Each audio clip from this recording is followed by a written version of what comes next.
Okay, सो इस video में चलिए हम बात कर लेते हैं iOS जो हमारा सिस्को का उसकी वेरिफिकेशन और डी सूट की जो इम्पोर्टेंट सी कमांड्स हैं उनके बारे में। तो हम ये जो मेजर कंटेंट है ना इसी बारे में रहता है। अगर आपने ब्लूप्रिंट या सिलेबस देखा हो ना सीसीएनए का, तो सिस्टम मैनेजमेंट है, नेटवर्क एक्सेस है, आईपी कनेक्टिविटी सर्विसेज, IPv6 है ना, ये सब रहता है। तो सिस्टम मैनेजमेंट से जो इनिशियल हमारा बेसिक पार्ट है ना सीसीएनए का, उससे स्टार्ट करते हैं। Show running config, you know why we use show run, show start, show nvram, show run, है ना। ठीक है, nvram होता है स्टार्टिंग के लिए, एक्चुअली स्टार्टअप मेमोरी जो आपकी है परमानेंट वाली। शो वर्जन, आपको iOS की सॉफ्टवेयर की हार्डवेयर की डिटेल्स चेक करनी है। ठीक है, लाइसेंस के फीचर्स, आपको कॉन्फ़िगरेशन रजिस्टर की वैल्यू, हार्डवेयर की डिटेल्स, इंटरफेसेस कौन से कितने हैं, मेमोरी क्या है ना, डिटेल्स।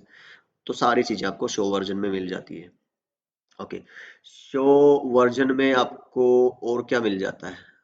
आपका अप टाइम, लास्ट रीलोड का रीजन, आई गेस ये सब हमें शो वर्जन बहुत इंपॉर्टेंट कमांड होती है। शो मेमोरी में आपको अवेलेबल यूज्ड ये सारी जो है आपकी मेमोरी मिल जाती है। ठीक है, प्रोसेस सीपीयू, ये शो मेमोरी शो प्रोसेस ये आपके हार्डवेयर को चेक करने की एक तरह से क्या है, मैनेज करने की कमांड होती है, इसलिए लिखा सिस्टम मैनेजमेंट।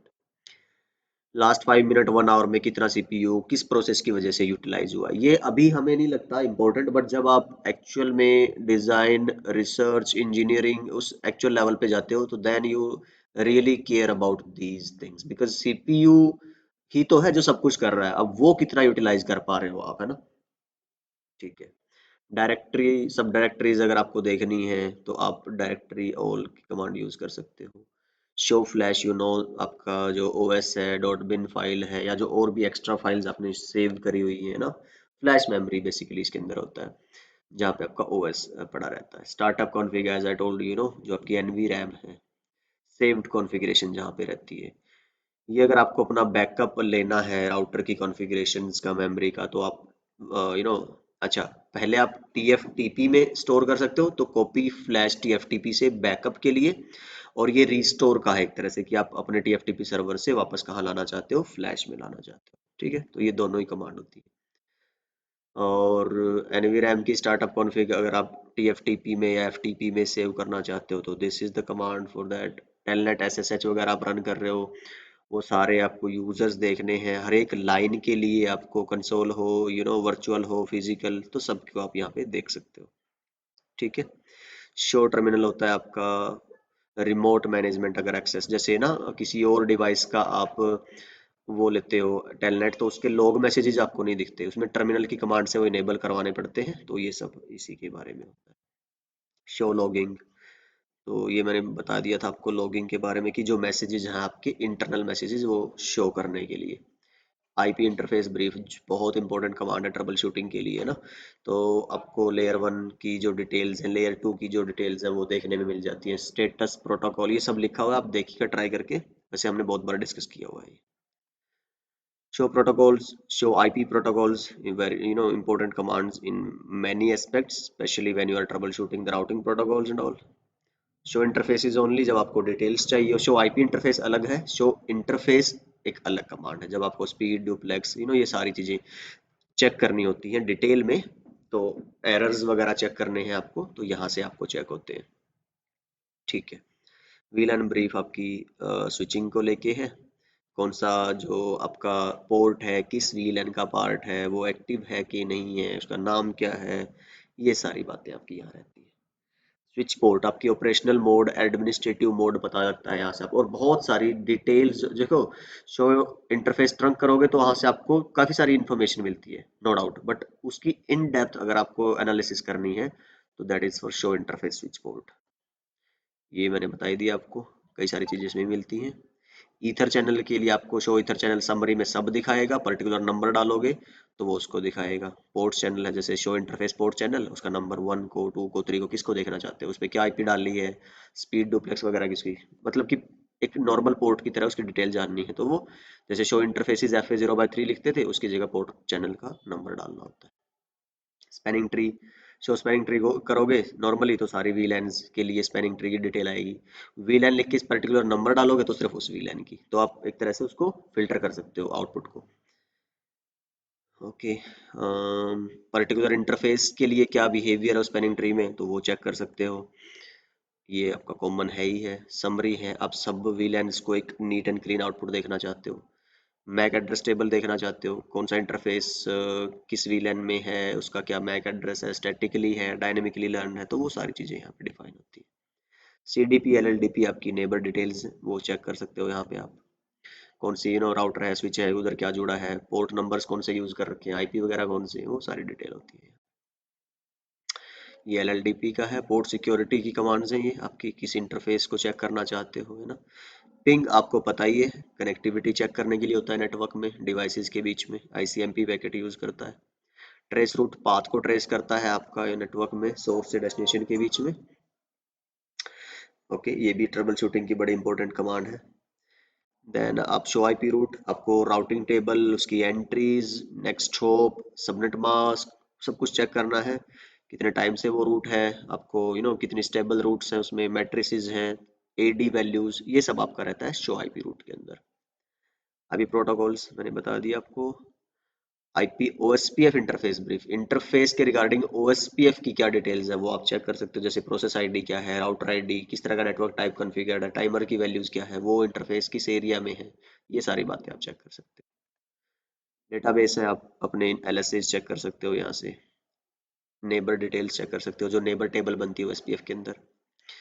ये DHCP का आ गया आपका IP सर्विसेज में, कि भाई कॉन्फ्लिक्ट है आपका, अगर कोई मान लो जैसे नॉर्मल डिटेल चेक करनी है तो ये है कि भाई किस हार्डवेयर एड्रेस को, किस मैक को कौन सा IP दिया हुआ है DHCP सर्वर ने। फिर अगर कोई कॉन्फ्लिक्ट होता है, वो रिजोल्व हो गया है, तो यहाँ से वो रिजोल्व करना है तो वो देख सकते हो आप यहाँ पे show IP DHCP conflict. DHCP trouble shooting की एक इंपॉर्टेंट कमांड है आपकी। पूल चेक करना है, किस पूल पे कौन सा सबनेट, कौन सी डिटेल्स आपने कॉन्फ़िगर्ड की हुई है, वो आप यहाँ से चेक कर सकते हो। ठीक है। DHCP स्नूपिंग कॉन्फ़िगर की हुई है आपने सिक्योरिटी पैरामीटर, तो वो आप यहाँ से चेक कर सकते हो। ठीक है। ARP कॉन्फ़िगर किया हुआ, ARP इंस्पेक्शन DAI, वो यहाँ से चेक कर सकते हो। नेट आप यहाँ से आउटपुट देख सकते हो शो IP नेट ट्रांसलेशन से। NTP कॉन्फ़िगर्ड है, शो NTP स्टेटस कर सकते हो, आपको अपना स्ट्रेटम जो है और IP क्या है उसकी, सर्वर के स्टेटस क्या है आपका, वहाँ से सिंक हो रहा है नहीं हो रहा है, तो सारी बातें आप यहाँ से चेक कर सकते हो। स्टैंड बाई आप HSRP की जो कॉन्फ़िगरेशन है वो चेक कर सकते हो आपकी। एक्सेस लिस्ट में ACL चेक कर सकते हो। और IP एक्सेस लिस्ट और नॉर्मल एक्सेस लिस्ट, ये होता है नंबर्ड एक्सेस लिस्ट के लिए, ये होता है आपका नेम्ड एक्सेस लिस्ट के लिए। सेम, ये अभी तक जितनी हमने की है ये IPv4 के लिए था। IPv6 के लिए आउटपुट चेक करनी है तो नॉर्मल जो आप करते थे शो IP रूट किया था, जैसे IPv4 के लिए था, IPv6 कर दोगे तो V6 का चेक हो जाएगा, बस बाकी सिमिलर है ऑलमोस्ट। होस्ट पे हम पहली जो Soho small office home office की डिटेल्स या ट्रबल शूटिंग वाली जो गाइड्स की वीडियोस थी हमारी इनिशियली, उसमें हमने बात कर ली थी DNS सर्वर, डिफॉल्ट गेटवे, ये सब चेक करने के लिए अपने को क्या यूज करना होता था, IP config space slash all. ठीक है। लिनक्स में इफ कॉन्फ़िग होता है, IF कॉन्फ़िग। ठीक है। और टेलनेट होता है, जैसे टेलनेट का क्या है, विंडोज पैकेट ट्रेसर में तो क्या है, यहाँ पे आप जाते हो, इसमें गए और यहाँ से टेलनेट आपने नॉर्मली लिख दिया। ठीक है। ये टेलनेट लिख दिया आ जाता है, अगर इनेबल्ड है और वो सब अलाउड है तो।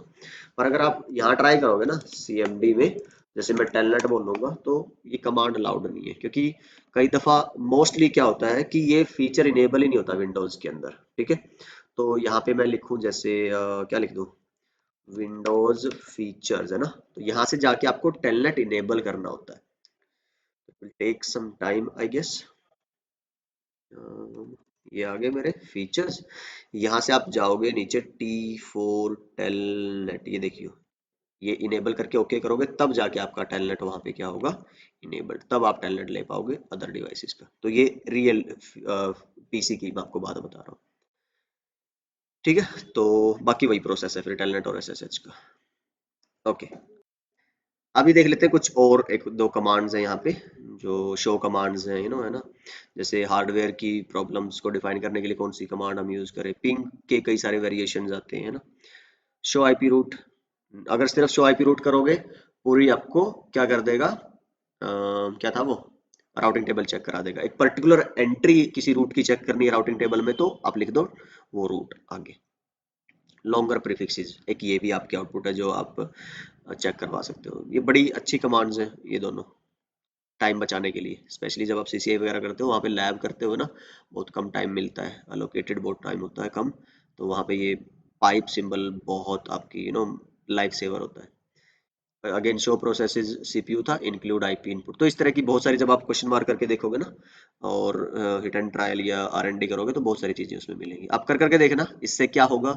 अगर ये एक्सक्लूड अनअसाइन नहीं करते तो क्या होगा। नॉर्मली आपको आईपी क्या दिखाता है, असाइन वाली अनअसाइन वाले सारे दिखा देता है, पर यहाँ से आप कर दोगे ये वाला पाइप यूज, तो सिर्फ जिस इंटरफेस पे आईपी कॉन्फ़िगर्ड होगी फॉर एग्जांपल वही दिखाएगा। तो एक अच्छा यहाँ से मीडियम होता है, क्योंकि नॉर्मली अभी पैकेट ट्रेसर जीएनएस 3 पे क्या है ना, हमारे पास उतना आउटपुट का बर्डन नहीं होता, पर अगर प्रोडक्शन एनवायरनमेंट देखोगे तो बहुत सालों से बहुत कुछ कॉन्फ़िगरेशन हो रही होती है, आपको बहुत आउटपुट दिखती है, तो उनमें से फिल्टर करना बहुत बड़ी बात होती है। कैसे करना वो आना चाहिए।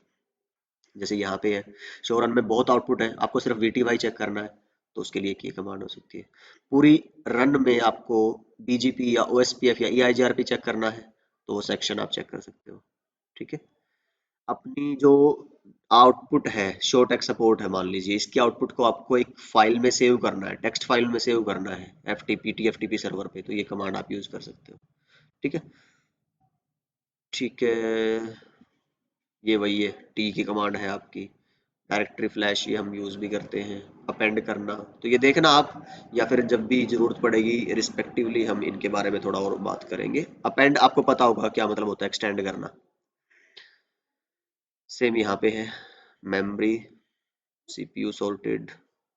पिंग में एक तो नॉर्मली हम कमांड यूज करते हैं पिंग, और डेस्टिनेशन लिख दिया तो वो पिंग आ जाता है। अगर आप चाहते हो कि भाई जो नॉर्मल पैकेट्स कितने जाते हैं, 4 या 5, अगर हम बात करें विंडोज या लिनक्स में, है ना, तो वो उतने हैं। आप चाहते हो कि number of packets one ping में उससे ज्यादा जाए, तो आप रिपीट में लिख दो कितने पैकेट चाहते हो, 150, तो उतने ही पैकेट वो जाएंगे। जैसे मैं यहाँ पे बोलता हूँ, ये हमने किया हुआ है वैसे बहुत, एक पिंग के ऊपर स्पेशली, आई डोंट नो किस वीडियो में है, मैं ढूंढ के शायद उसको अगर आप बोलेंगे तो डाल दूंगा, बट ट्राई करता हूँ कि यहाँ से आपको मैं बता दूं।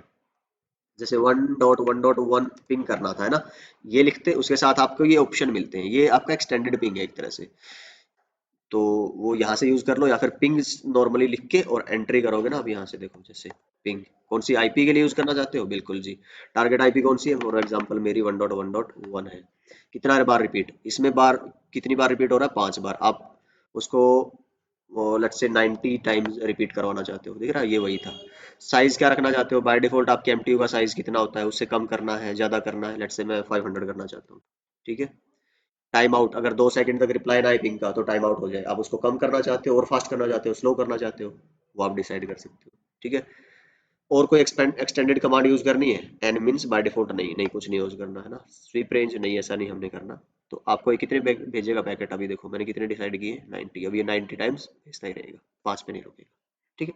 So this is what extended command is, और मैं जब ट्रबल शूटिंग करवाऊंगा आपको ये सारा यूज कर करके दिखाऊंगा एक्चुअल चीजें, तो तभी समझ आएगी। ठीक है। और ये बहुत इंपॉर्टेंट होता है जब आप एमटीयू के रिलेटेड प्रॉब्लम्स सॉर्ट आउट कर रहे होते हैं, मैक्सिमम ट्रांसफरेबल यूनिट, क्योंकि आपको पता है, जैसे मैं बात करूं किसकी, मैं पेंट डॉट एक्सी में जाके, लेट्स से मेरे पास ये 2 राउटर हैं यहाँ पे ना पाथ में, और ये एक लिंक है, और इधर जो है मेरा इस लिंक पे अलाउड एमटीयू का साइज जो है वो है 1500 नॉर्मल साइज है। ठीक है। पर इधर मेरा क्या है, आपका इस इंटरफेस इधर वाली साइड आके एमटीयू अलाउड है, अच्छा, एमटीयू है मेरा 1300 या लेट्स से 900। ठीक है, बाइट्स।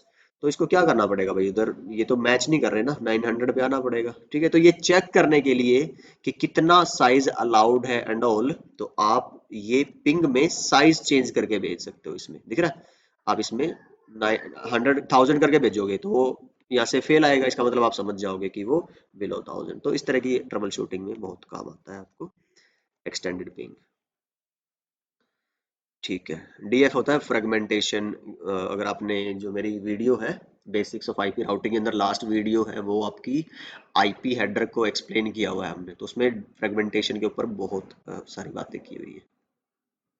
सोर्स डिफाइन करवाना चाहते हो आप, कि जैसे फॉर एग्जांपल यहाँ से आपको पिंग करना है इसको इसको, और आप इसके ना 3-4 इंटरफेसेस, जैसे एफ ए 0/0 भी है, 1/0 भी, आप एक एग्जैक्ट इंटरफेस से चाहते हो कि एफ ए 1/0 यानी कि 192.168.20.1 से उस डेस्टिनेशन को पिंग करवाना चाह रहे हो कि यहाँ से हो रहा है कि नहीं, है ना।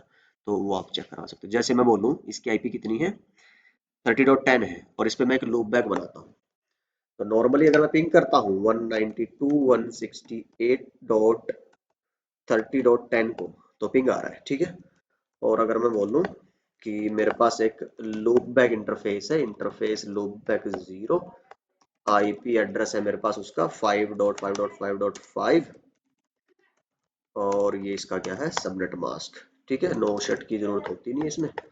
तो डू पिंग अगर मैं बोलूँ या पिंग बोलूँ 192.168.30.10, अब पिंग आ रहा है, लेकिन क्या, अच्छा ये इसमें अलाउड नहीं होगा, सोर्स अलाउड नहीं होता है पैकेट ट्रेसर में, बट आप लिख सकते हो यहाँ से कि सोर्स लूप 0, तो वहां से पिंग आ रहा है कि नहीं आ रहा है, ठीक है।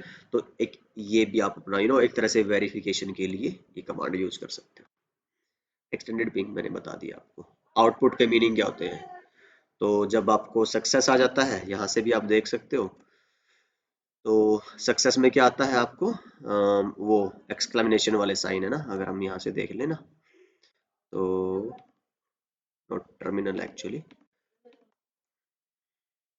पिंग में मैं बोलूँ क्या था, 10.1 गेटवे को ही कर लो, 10.1 आ रहा है रिप्लाई, ठीक है। अच्छा ये तो इसमें दिखा रहा है, अगर मैं राउटर टू राउटर बात करूँ तो पिंग करना किसको, ये देखो ये किसका है, सक्सेस का है। अगर मैं बोलूँ 30.3 जो आईपी नहीं है, ठीक है, तो ये क्या आ रहा है आपका डॉट, तो मतलब कि अनसक्सेसफुल है। और अनरीचेबल वाला है, मान लो कि आपका जो रूट है, डेस्टिनेशन अनरीचेबल, कोई एसीएल उसको ब्लॉक कर रही हो रूट को, कुछ ऐसा, तो यू लिखा आएगा। और भी होते हैं बट ये हमारे काम के ये तीन ही है। डीबग हम बहुत बार यूज करते हैं, प्रोडक्शन में नहीं, टेस्टिंग एनवायरनमेंट में। तो डीबग हम करके देखेंगे यूज जब हम ट्रबल शूटिंग करेंगे। चलिए, तो इस वीडियो में इतना ही रखते हैं, और अभी हम ऑफिशियली आई गेस बीच में कुछ नहीं होगा, सीसीएनए ट्रबल शूटिंग आईडी आ गई है। अगली वीडियो से हम स्टार्ट करेंगे अपना सीसीएनए ट्रबल शूटिंग पार्ट। तो I hope this video was informative for you guys in any way, let me know in the comments, any suggestions, any feedback, always welcome. तो ये एक दो वीडियोस हमारी इतनी एनर्जी वाली नहीं भी लगी होंगी आपको, तो बिकॉज वी नो कि इनमें इतना अपने को फोकस करने वाला जरूरत था भी नहीं। तो जहाँ पे जरूरत है उधर ज्यादा एनर्जी लगाएंगे, जहाँ पे जरूरत नहीं है उस पर सेव करेंगे ना, कौन किसकी तरह होता है, भालू की तरह। चलिए फिर मिलते हैं अगली वीडियो में, अपना ख्याल रखिए, सीखते रहिए, सिखाते रहिए और मस्त रहिए। Bye bye.